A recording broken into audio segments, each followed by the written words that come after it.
Welcome to Miniature Wargaming Labs. I'm Brian. I'm James. And today we're going to be going over Spectre operations. Who made this game? Funnily enough, it's made by a company called Spectre Miniatures. This is their in-house game that they use to sell their in-house produced models. Oh, okay.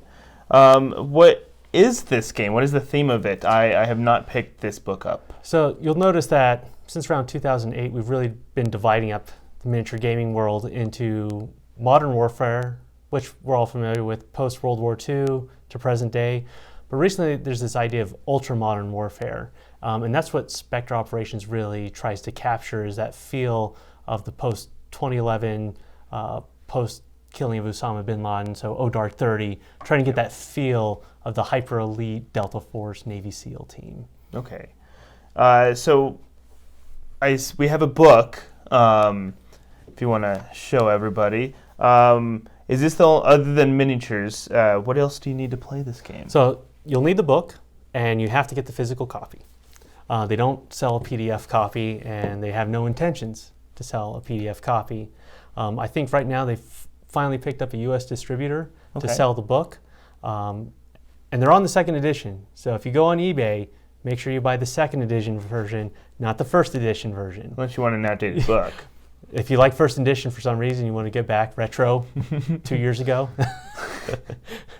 then you'll need your miniatures. Now, Spectre, the game is actually miniature agnostic. So you can use any Modern Warfare figures, and since you can apply it to any Modern Warfare campaign, you could put it anything with machine guns, where you have a mix of weapons and vehicles. Spectre will fit. So you can run it from World War I all the way up to present day or into the near future.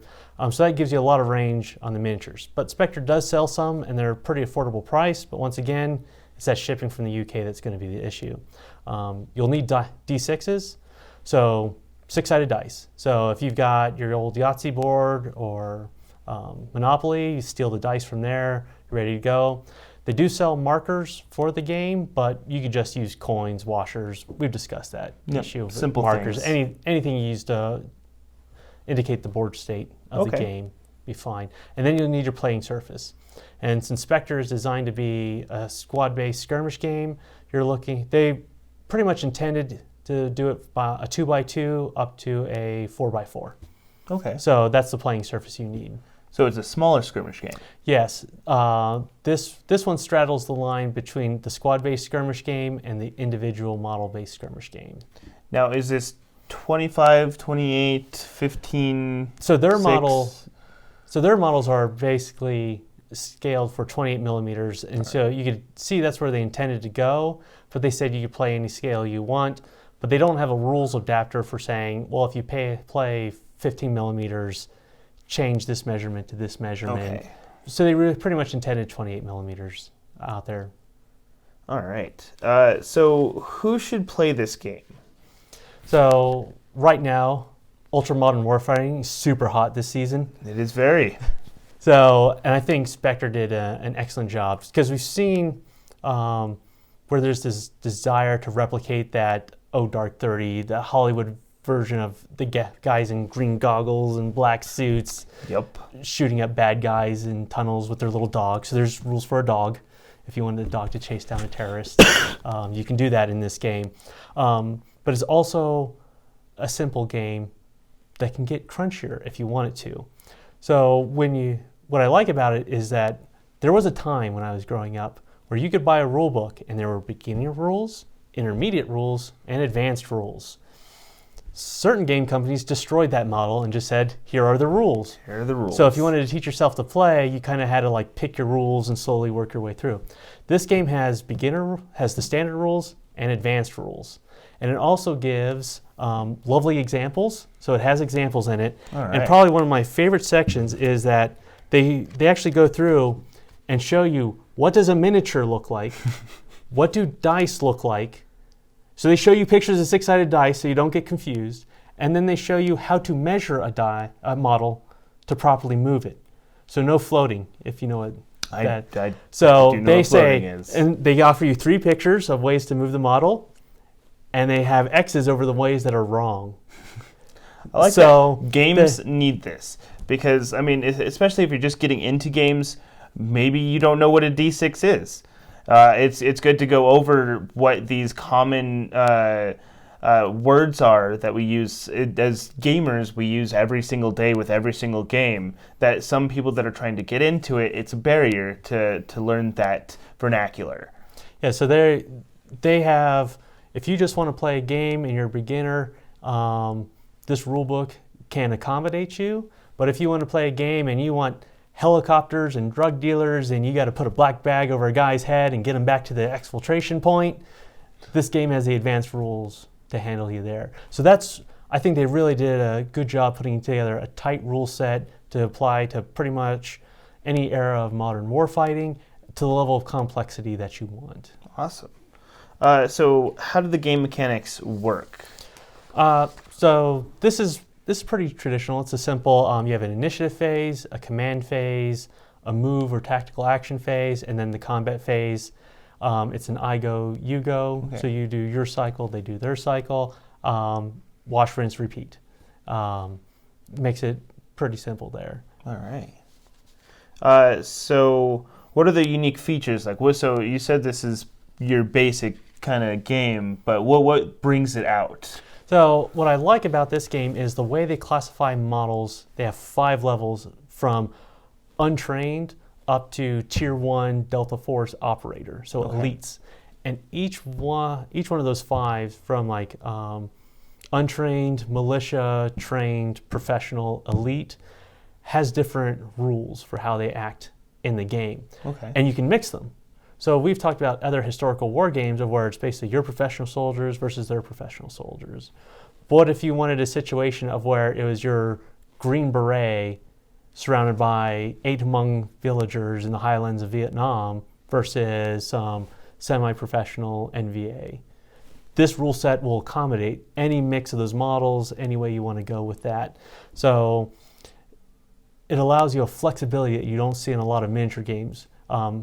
Now the book doesn't come with a point system, but you can go to their website and download point systems for the weapons and the models and everything if you want to get too tournamenty about it. Okay. So how is the book laid out? So what's really interesting is you got at the beginning say, hey, this is a rule book about modern wargaming. Great, that's why I bought it. Then it actually gives you an example of play. Okay. So they actually run through a round of combat without actually explaining any rules to you yet, which, if you're an experienced wargamer, is pretty helpful because it tells you what kind of game you're going to expect when you play it. Then it goes into what do you need to play. So it has its picture of what a ruler is, what models are, what dice are, what markers can look like. And then it runs into the beginner rules, then the advanced rules, how to include vehicles in here. Okay. And then it goes into how to build your faction and then how to run a campaign and missions. Awesome. So how is the gameplay organized? You went over that a little bit. Mind expanding? So the idea of this game is every model is what you see is what you get. Okay. So that's right there. Now, in the base rule book, they don't provide points. That's a free download because what they're trying to get you to do is to recreate historic examples or plausible examples. So you could have your 4 SAS guys versus 50 African militia guys. That might not be a balanced game, but it might be something that happened. Yeah. And so they really love that asymmetry in it. And they have a rule system that tries to capture that asymmetry. But of course, if you wanted to do, GRU Spetsnaz versus British SBS in Syria, so it'd be 4 guys versus 4 guys running around there. You can do that rule system too. That's awesome. So there's a real focus where we saw Games Workshop go to more of the narrative play of play out a scenario, an example. That's where this book starts, kind of like Age of Sigmar started. And then you can add points if you want to create a balanced campaign. So I could go out, buy the book, and would you say infinity models would work for this size? The Ariadne, which is the less, they're not as far future. They're more closer to Modern Warfare miniatures. Yeah, I think like some of the Caledonia guys. Caledonia, the U.S. Ariadna. Yeah. I mean, they're more. They look like Rangers, and then you have like the Spetsnaz, which look like Spetsnaz. Yeah. And Yeah, so I think that would work just fine. Okay. Because the way that the rulebook structures weapons is once again categorized. Like this is a heavy machine gun, this is a submachine gun. They all have the same rules. So just look at the points and you can balance it out. But as I've discussed, since you're not really tied to the scale, why not play 42 millimeter, or as I call it, Lego figures? Lego figures. And you can go to your bricks and minifigs and get AK-47s for your little Lego dudes, and you build yourself a Lego village and knock it out. Well, that works too. Although I don't know which is more expensive. It depends if you've already sunk the cost into the Legos. Fair. Spider-Man can take on your Spetsnaz. See, I have Infinity miniatures, so I'm trying to figure out how I can do this as cheaply as possible. But so if you could do that with Lego miniatures, and you just want to buy the book and you already have Legos, that's perfect. Yeah. Yeah. All right. Well, I've seen other people do other games like that. So I like the open miniature style, especially with Legos out there. It makes Legos into a more viable, a useful toy. Yes, useful toy, even though they are a lot of fun. So how do you organize a unit? As you've already gone over a little bit of that. Yeah. So since there's an emphasis on history, you can replicate it that way. But let's say you want to do points, just pick a points limit. Okay. And so what's interesting about that is, let's say your tier 1 professional Delta Force SBS SAS guy is 30 points. Your untrained African militia is, I think, around 5 points. Okay. So you can actually have a 6-to-1 disparity right there.